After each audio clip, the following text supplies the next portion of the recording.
someone else's comment is unlikely to bring you to a halt unless you value that comment.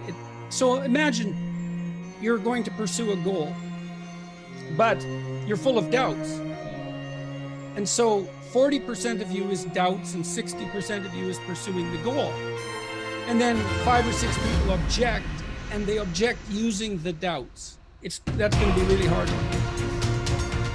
People acting like everyone else, without knowing why, without knowing where they're going. And the trouble is that we're acting like the wrong percentage group, the 95% who don't succeed.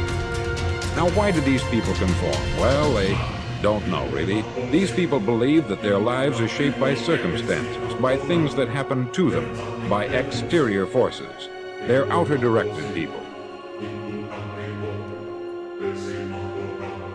If you let yourself be defined by what other people perceive of as you, then you will forever be limited by what they give you permission to do.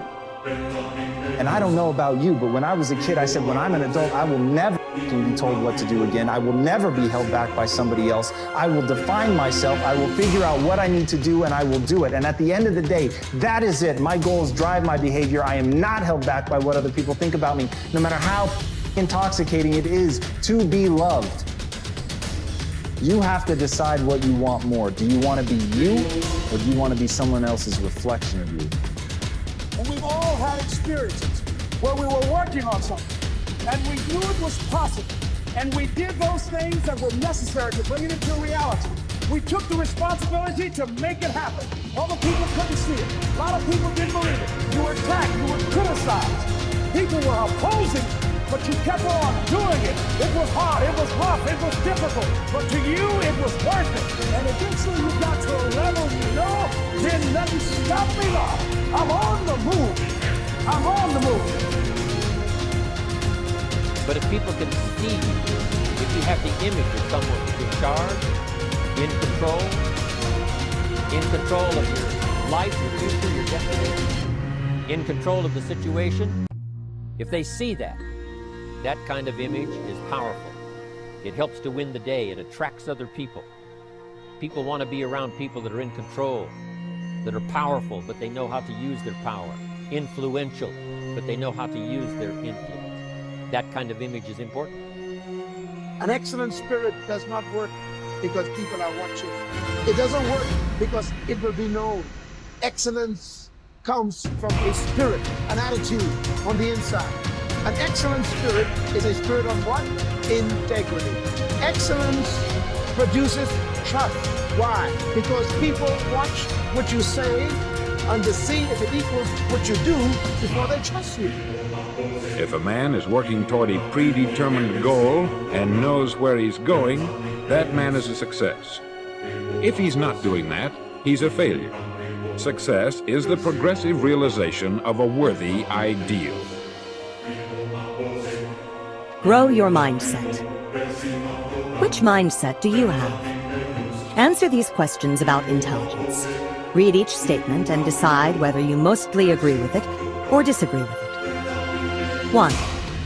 Your intelligence is something very basic about you that you can't change very much. 2. You can learn new things, but you can't really change how intelligent you are. 3. No matter how much intelligence you have, you can always change it quite a bit. 4. You can always substantially change how intelligent you are. Questions 1 and 2 are the fixed mindset questions. Questions 3 and 4 reflect the growth mindset. Which mindset did you agree with more?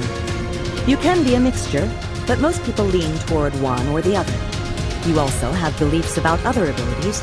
You could substitute artistic talent, sports ability, or business skill for intelligence. Try it. It's not only your abilities, it's your personal qualities too. Look at these statements about personality and character and decide whether you mostly agree or mostly disagree with each one.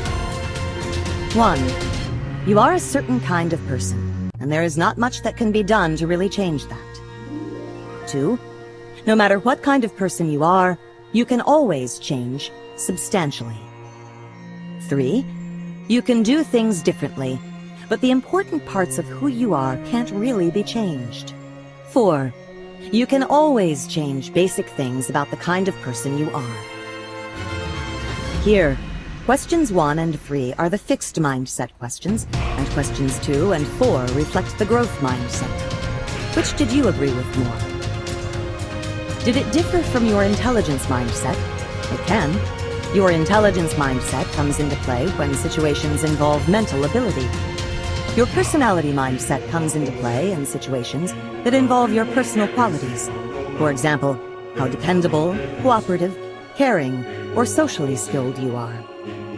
The fixed mindset makes you concerned with how you'll be judged. The growth mindset makes you concerned with improving. Here are some more ways to think about mindsets.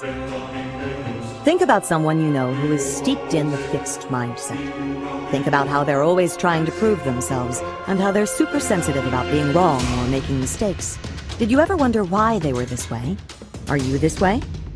Now you can begin to understand why. Think about someone you know who is skilled in the growth mindset.